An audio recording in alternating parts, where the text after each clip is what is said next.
Hello everyone, today we are going to learn Unit 3, that is Institutional Planning. We have 7 subunits in that.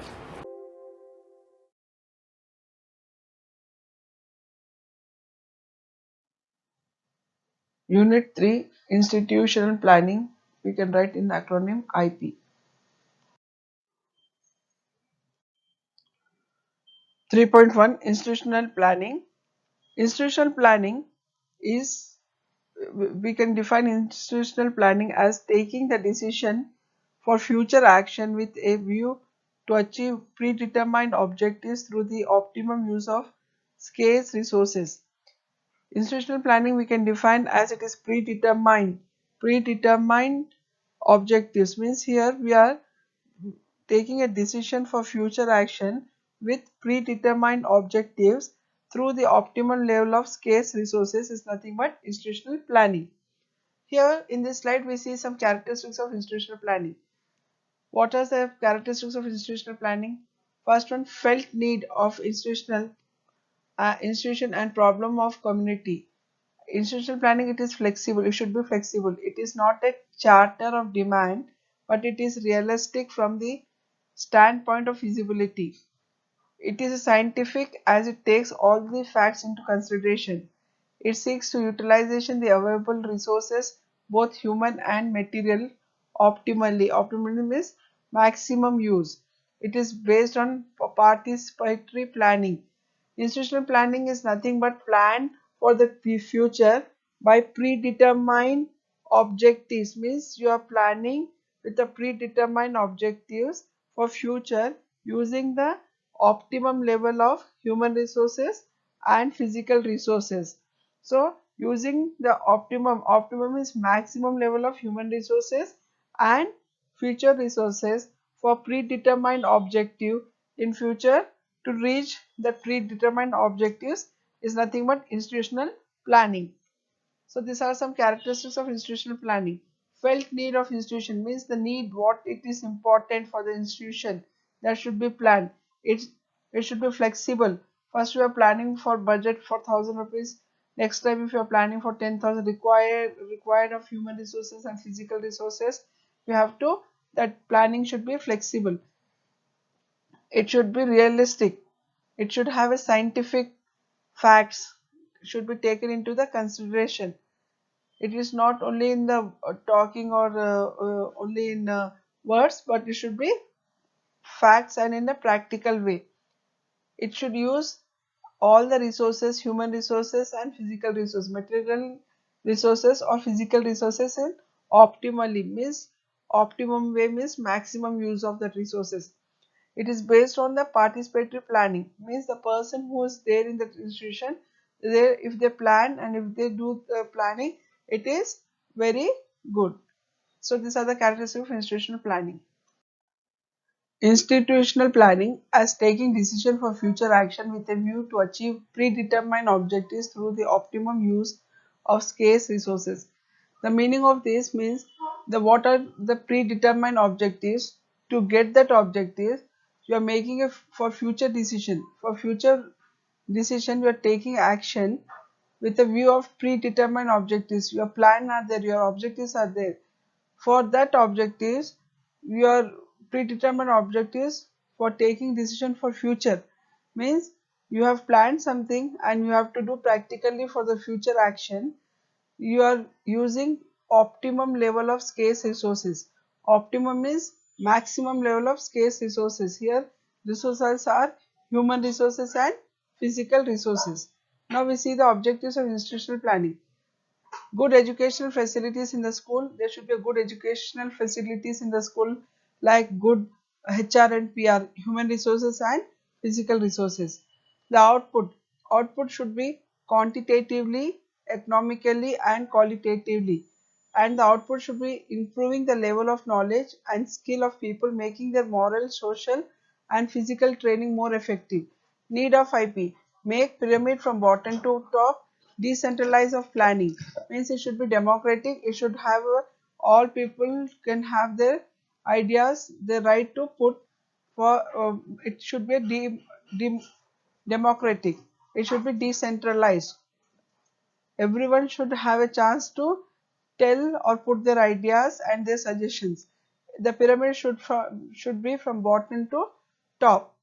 So these are the objectives and need of IP. Institutional planning. 3.2 Management and administrative elements of school. A simple acronym to remember this: P for BI. First, planning, policy making, budget, instructional provision, physical and human resources, provision of activities. So here we need first planning, not only in education but in any business or any start. We should have a good planning. Until unless we have a good planning, the business or the program or the uh, system to start will be fail if there is no good planning. Planning to implement the educational policies and decision. A better planning is to be prepared. We can take good decision with formulation of proper planning, and with this we can restrict the gaps and wastage and keep and make the programs of the school successful. If the planning is good, so stop we can stop the gaps and the wastage, and the program of the school should be successful if there is a good planning. So first we should have a good planning. Second, policy making. All the necessary policies and decision for administrative and management for the school will be taken at higher level of the school. So the policy making will be done. Then third one is budget. The budget of the school is to be designed by looking into the financial resources, from where we are getting the resources, how much we are getting the financial resources, and from where we are getting, depending upon that, and expenditure, how much we are getting the income and how much is the expenditure. Depending upon that, we have to plan a budget. Okay, according to the priority of the program, which is more important, which is first more important, according to that we have to plan the budget depending upon income, expenditure, and the priority of the program. The financial resources should be developed. Third, physical and human resources. These two components are very crucial for the school. The school should be provided with full physical infrastructure, especially school accommodation, classroom, library, laboratory, museum, art gallery, chairs, benches, tables, instruments, and teaching learning material (TLM). These are the physical resources. Human resources like teachers, staff. The process of administration should be formulated and accomplishment of competencies and interests according to the need of educational need of the children. So the physical resources, administration, management, staff, and other people, depending upon their competencies and interests, we have to take them, we have to join them. Okay, this is the physical and human resources. Next, instructional provision.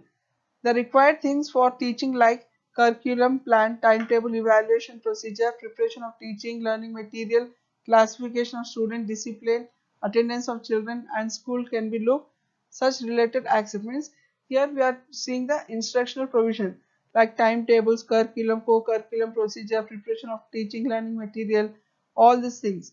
Then we have provision of activities. All the teaching learning activities both in curriculum and co-curriculum areas able the children to participate and develop the children thoroughly in the physical, mental, cognitive, moral, and effective spiritual domain to the expected levels. So we have to develop the child all-round development, that is cognitive, affective, and psychomotor domain. So these are the elements of management. Administration elements. So this can be used for administration as well as management. Some are the points: opportunity to experimentation, opportunity to research, evaluation of end product, control, direction and coordination, records and reports, division of work, participation in decision making, professional growth of teacher. These are some elements of administration and management. 3.3 Management of material and human resources. So for human resources, management of material and human resources, material means physical resources. We have to remember two resources mainly: human resources and material resources or physical resources are same. So human resources and physical resources. Now management of human resources. So here there should be a good performance and potential appraisal. Means whenever the teacher, whenever the staff, whenever teaching staff, non-teaching staff, administrative staff and management, when they perform good and their potential is good, they should have a appraisal. Motivational principle, they should be have a positive motivation. There should be a reward and incentives in management. Many institutions we see that there won't be any rewards and incentives. So the person, the human resource who wanted to do work, if they don't get the good positive motivation or appraisal or on their best performance and potential, if they won't get reward and incentives, the person won't be interested to do more better. If they get motivation, if they get reward and incentives, the person, the human resource or any human being will be happy to do work happily and more interestedly. For example, if a student, when a teacher praise him for his answer, he'll be ready for next class. He'll come by learning. He'll try to learn about that lesson and come and give the answers, because when he gets a good praising, appraisal, and good motivation, he will be more interested. So, likewise, any human being, any human resources, when they get good reward and incentives, the positive motivation, the result will be good. There should be in-service training. When the teachers for better, for example, in early days there was no ICT. So for now pandemic and this area, we require ICT and online teaching. So we should know about the computers. So the teacher should have a, not only for ICT, for more development of their knowledge, more learning. As we said that a human being should be lifelong learner. So here there should be in-service training. There should be good communication and management.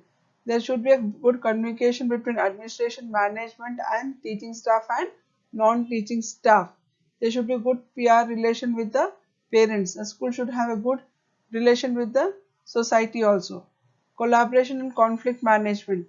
There should be good collaboration between management, administration and organization. There should be good collaboration between parents and teacher. There should be good collaboration between society and the school. Yes, conflict management. There should be no conflicts between the management, administration and organization. If anything is there, it should be made clear without making any misunderstandings. Recruitment planning means for selecting the best teacher. For if you need of the teachers, staff, anything, there should be a recruitment planning. So these are the management of human resources.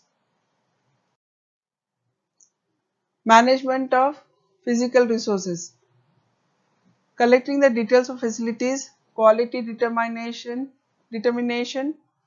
identifying the quality according to the use, to know the material price rate. See, in some, if we get material in the shop, it may be one rate, and if you ask in the other shop, it may be other rate. So the management, the administration or the organization should know the material price rate, so that no one can fool us, and they should buy in a bulk, where they get in, uh, if you buy more and in what you call the bulk or something like that, will get the material in less price, but the quantity and quality, but the quality should be good, maintain good. If you are buying for less price, the quality is not good, you shouldn't go for that material. The material should be with a good quality and low price. Yes. Then maximum utilization of material. For example, we are having lot of chalks and duster. So next budget, no need of buying that.